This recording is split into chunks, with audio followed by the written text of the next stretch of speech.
अज़ीज़ नाज़रीन, मयारी उर्दू में आप तमाम का दिली खैर मकदम है। उम्मीद है कि आप तमाम खैर आफियत से होंगे और आपकी पढ़ाई बेहतर चल रही होगी।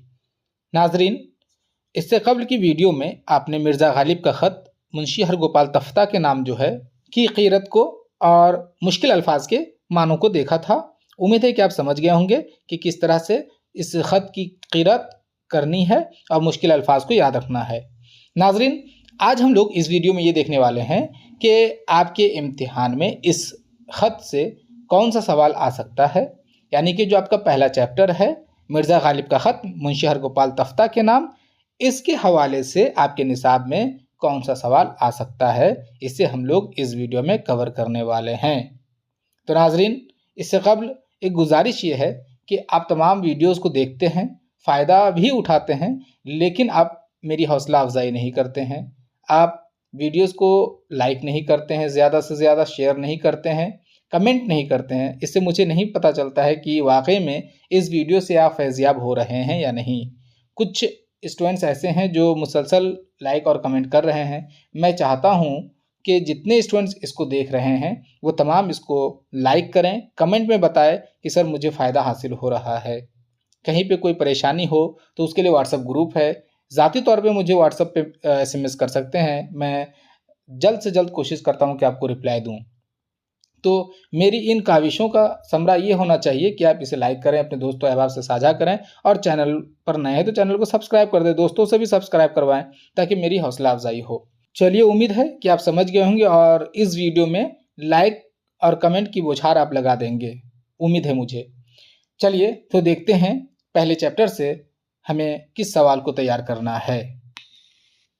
तो ये रहा आपके इम्तिहान में आने वाला सवाल। ये वो सवाल है जो बहुत मुमकिन है कि ये सवाल आपके इम्तिहान में आ जाए। आपके पहले चैप्टर मिर्ज़ा गालिब के ख़त से ये सवाल बहुत मुमकिन है कि आ जाए कि निसाब में शामिल मिर्ज़ा गालिब का ख़त मिर्ज़ा गोपाल तफ्ता के नाम का खुलासा लिखिए। बहुत मुमकिन है कि ये सवाल आ जाए आपके इम्तिहान में। पहले चैप्टर से 3 अहम सवालात पूछे जा सकते हैं, मतलब 3 अहम सवालात हैं जिनमें से एक तो आना ही है। तो इस वीडियो में मैं एक सवाल बता दूंगा और अगली वीडियो में मैं दूसरे सवाल को बताऊंगा। तीसरा सवाल मैं सोच रहा हूँ कि ना कराऊँ, 2 ही कराऊँ इस चैप्टर से। अगर मौका मिला तो तीसरा भी करा दूंगा मैं, ठीक है। अगर आपको ज़रूरत हो तो आप कमेंट कीजिएगा कि तीसरा सवाल भी करा दीजिएगा। जो मेरे नज़दीक बहुत इंपॉर्टेंट, अगर मैं 3 करा देता हूँ तो उनमें से ही एक सवाल आएगा आपके इम्तिहान में। जैसा कि आपने पहले सेमेस्टर्स में देखा है कि मैंने जो कराया वो अल्हम्दुलिल्लाह आया है। तो बहरहाल आपके इस इम्तिहान में ये इंपॉर्टेंट सवाल है कि निसाब में शामिल मिर्ज़ा गालिब का ख़त मिर्ज़ा गोपाल तफ्ता के नाम का खुलासा लिखिए। ये सवाल किसी भी तरह से कर सकता है। देखिए, या तो खुलासा पूछ सकता है या फिर पूछा जा सकता है कि निसाब में शामिल मिर्ज़ा गालिब के ख़त का मरकज़ी ख़याल पेश कीजिए, ठीक है। मरकज़ी ख़याल भी पूछ सकता है। उसके बाद निसाब में शामिल मिर्ज़ा गालिब के ख़त का तनकीदी जायज़ा पेश कीजिए। तो तनकीदी जायज़ा भी पूछा जा सकता है, चाहे खुलासा आए, मरकज़ी ख़याल आए या तनकीदी जायज़ा आए, जो भी पूछा जाए आप जो है उसे लिखेंगे। चाहे वो इस तरह भी बोले कि ख़त को अपनी ज़बान में लिखिए, तो अपनी ज़बान से मुराद यही है कि आपको खुलासा लिखना है, ना कि अगर आप सुरजापुरी बोलते तो सुरजापुरी में लिख दिए, या कोई नेपाली बोल रहा है तो नेपाली में लिख दिए। तो अपनी ज़बान से मुराद वो नहीं होता है, ठीक है। तो मेरे ख्याल से आप सवाल को समझ गए। सवाल को समझना बेहद ज़रूरी है, सवाल को रट्टा मारने की ज़रूरत नहीं, समझिए। चलिए, तो अब हम लोग देखते हैं इसके खुलासे को। अगर आपने अब तक लाइक नहीं किया है तो ज़रूर लाइक कीजिए और कमेंट कर दीजिए कि आपको मेरे वीडियो से फ़ायदा पहुंच रहा है कि नहीं पहुंच रहा है। तो खुलासा ये है कि निसाब में शामिल मिर्ज़ा गालिब का ये ख़त खतूत का मजमुआ उर्दू मुअल्ला में शामिल है, जिसके मकतूब इलय मिर्ज़ा हरगोपाल तफ्ता हैं। मकतूब इलय कहते हैं जिसे हम लोग ख़त लिखते हैं, ख़त को मकतूब कहते हैं। जो ख़त लिखता है वो कातिब है और जिसे ख़त लिखा जाता है वो मकतूब इलय है। मिसाल के तौर पर आप समझिए कि अगर मैं आपको ख़त लिख रहा हूँ तो मैं कातिब हूँ, आप मकतूब इलय हैं, और जो जिसे मैंने लिखा है कागज़ पे वो ख़त है। ये 3 चीज़ है, ख़त, कातिब, मकतूब। मेरे ख्याल से आप समझ गए होंगे। तो मिर्ज़ा गालिब ने ख़त किसे लिखा है? मिर्ज़ा हरगोपाल तफ्ता को। और ये ख़त जो है वो किस में शामिल है? उर्दू मुअल्ला में। ये समझ गए। इसमें गालिब ने गदर की वजह से पैदा होने वाली मुसीबतों और अपने अजीज़ों से बिछड़ने के दर्द को नहायत पुरसोज अंदाज में बयान किया है। पुरसोज यानी कि गम के अंदाज में, कि हर कोई जानता है कि 1857 ईस्वी की जो बगावत थी, जो जंग हुई, उसके कैसे असरात मुरतब हुए हिंदुस्तानियों पर। हिंदुस्तानी मतलब बेइंतहा हिंदुस्तानी जो है बेघर हो गए, बहुत तरह के परेशानियों में मुब्तला हो गए, दुख मुसीबतों का सामना करना पड़ा। हालांकि वो बगावत नाकाम हुई, लेकिन देखिए, चाहे जंग हो बगावत हो, इसके जो है ना दूरस असरात पड़ते हैं, मनफी असरात पड़ते हैं। लोग परेशान होते हैं, बेघर होते हैं, उसके अजीज़ व अकारीब मारे जाते हैं। तो मिर्ज़ा गालिब ने भी गदर की वजह से जो हालात पैदा हो गए थे, उनको इन्होंने बहुत अच्छे से बयान किया है कि किस तरह से मिर्ज़ा गालिब के अजीज़ उनसे बिछड़ गए। ज़ाहिर सी बात है, उस बगावत में बहुत से इनके अजीज़ रिश्तेदार मारे गए, और बहुत ऐसे थे जो दिल्ली को छोड़ करके दूसरे शहर में जा बसे थे। गालिब तने तनहा रह गए थे दिल्ली में। तो ये एक बहुत बड़ी अज़ियत थी जिससे गालिब दो चार थे, और इन तकलीफ़ों को, इन दुखों को गालिब ने अपने ख़त के ज़रिए पेश किया है। तो इस ख़त का जो एक जुमले में ख़ुलासा वो यही है कि इसमें गालिब ने गदर की वजह से पैदा होने वाली मुसीबतों और अपने अजीज़ों से बिछड़ने के दर्द को नहायत पुरसोज अंदाज में बयान किया है। ठीक है, गालिब के ख़ुतूत को जब आप पढ़ेंगे तो आपको अंदाज़ा हो जाएगा कि 1857 की बगावत की वजह से हिंदुस्तानियों पर किस तरह की मुसीबतें टूटी थी और किस तरह वो लोग परेशान हुए थे।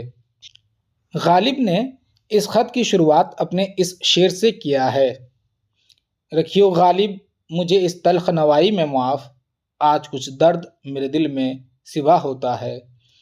इस शेर से ख़त का आगाज़ होता है, और ये गालिब का ही शेर है, मख्ता का शेर है ये, जिसमें गालिब ने कहा है कि मैं जो अभी इस ख़त में ताना मार रहा हूँ, या मतलब जली कटी सुना रहा हूँ, या ऐसे अल्फाज का इस्तेमाल कर रहा हूँ जो जैसे होता है ना, जैसे बोलते कि जिसका दिल टूटा हो, जो तकलीफ़ में हो, उसके मुँह से जो अल्फाज निकलते हैं तो सुनने में स्वाद लगता है कि तकलीफ़देह है। तो इस तरह की बातें जो गालिब से निकल रही है, उसकी वजह से वो माफ़ी चाहते हैं, क्योंकि वो तकलीफ़ में है आज। फिर मतलब अजीज़ों दोस्तों की याद सता रही होगी, तो इस तरह का मामला है। इससे वो आगाज़ करते हैं। अगले स्लाइड को देखिए।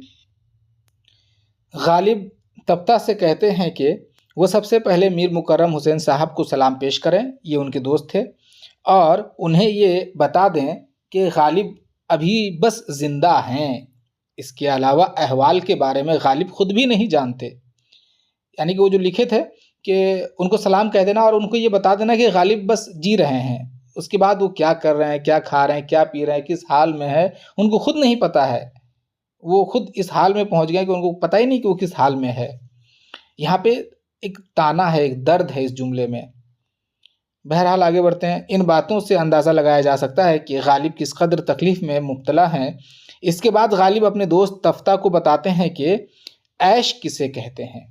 वहाँ पे सलाम के बाद जो है ऐश का मामला वो तफ्ता को डिफ़ाइन करते हैं। क्या कहते हैं, देखिए, ऐश की तारीफ़ यूँ बयान करते हैं: जिस शख्स को जिस शक्ल का ज़ौक़ हो और वो उसमें बेतकल्लुफ़ उम्र बसर करे, उसे ऐश कहते हैं। हम लोग कहते हैं ना, मियाँ बड़े ऐश में हो, तो ऐश कहते हैं उसको कि आपको जिस काम में बहुत मज़ा आता हो, उस काम की अहमियत और अफ़ादियत को आप जानते हैं और उसमें आप बेतकल्लुफ़ उम्र गुज़ार रहे हैं, वक़्त गुज़ार रहे हैं, तो उसे कहते हैं ऐश में होना। ठीक है, ज़रूरी नहीं कि कोई अगर सिर्फ घूम रहा है तो वो ऐश में है। अगर आप पढ़ाई कर रहे हैं, आप पढ़ाई करना आपका बाज़ौक़ काम है, तो आप उसमें भी ऐश करते हैं। फिर उनकी शायराना सलाहियतों और खूबियों की तारीफ़ करके उनकी हौसला अफ़ज़ाई करते हैं। यानी कि उनसे मुराद है यहाँ पे तफ्ता की जो शायरी है उसके हवाले से वो कहते हैं कि अगर मान लो तुम इतनी अच्छी शायरी कर रहे हो, तो इससे मेरी भी तो नामावरी हो रही है।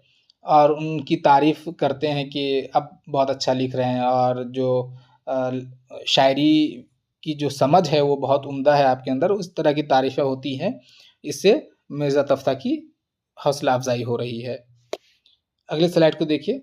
अलबत्ता शायरी में गालिब अपनी हालत के बारे में बताते हैं कि शायरी कहने की आदत ख़त्म हो चुकी है और सिवाय एक मक्ता और एक मिसरा के पुराने तमाम अशार भूल चुके हैं।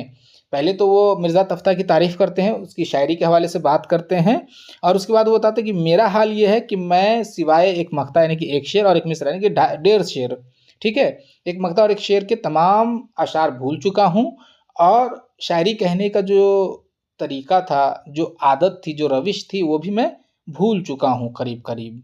ये अपने बारे में बता रहे हैं क्योंकि वो अज़ियत में मुब्तला हैं, दर्द में मुब्तला हैं। हालाँकि ऐसी बात नहीं है, वो अशार नहीं भूले थे और वो शायरी करना भी नहीं छोड़े थे।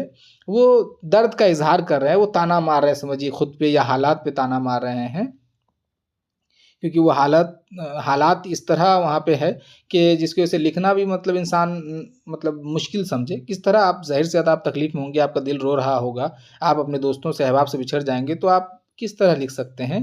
तो वही आगाज़ में कहा था ना कि मैं सिर्फ़ ज़िंदा हूँ, बाकी मैं क्या कर रहा हूँ मुझे नहीं पता। तो वही हाल है कि एक मक़ता और एक मिसरा याद रह गया है। वो शेर भी है वहाँ पे ना, ज़िंदगी जब इस शक्ल से गुज़री गालिब, हम भी क्या याद करेंगे कि खुदा रखते थे। और एक मिसरा था कि ऐ मर्गे नागहाँ तुझे किसी बात का इंतज़ार, इस तरह का कोई मिसरा था। आगे देखिए, आखिर में गद्र की वजह से जो कत्ल व गारत गिरी हुई, इसका बयान करते हैं कि इसमें मरने वाले, यहाँ वाले 2 बार हो गया है, एक ही होगा, मरने वाले कुछ अंग्रेज़ और कुछ हिंदुस्तानी गालिब के नहायत करीबी थे। यानी कि कुछ अंग्रेज़ भी इनके करीबी थे, शागिर्द वगैरह रहे थे, दोस्त थे और कुछ हिंदुस्तानी भी इनके शागिर्द और चहीते थे। इनके जाने का गम गालिब को हर लम्हा सताया करता है। इस कत्ल व गारतगिरी में गालिब के तकरीबन तमाम ही अज़ीज़ इस दुनिया से चले गए थे और वो तन्हा रह गए। इसलिए वो कहते हैं कि अब जो मैं मरूँगा तो कोई रोने वाला भी ना होगा, और इस तरह इस खत का इख्तिताम हो जाता है।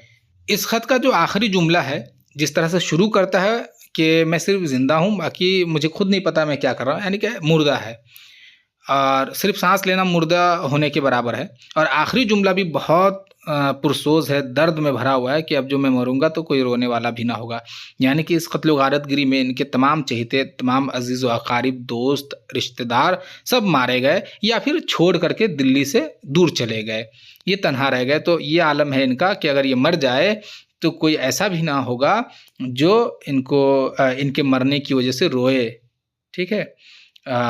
तो ये दर्द को आप समझ सकते हैं कि गालिब पर इस बगावत की वजह से कितनी मुसीबतें टूटी थीं। गालिब का ये ख़त दीगर खतूत की तरह अपने अहद की सियासी और समाजी हालात का अक्कास है।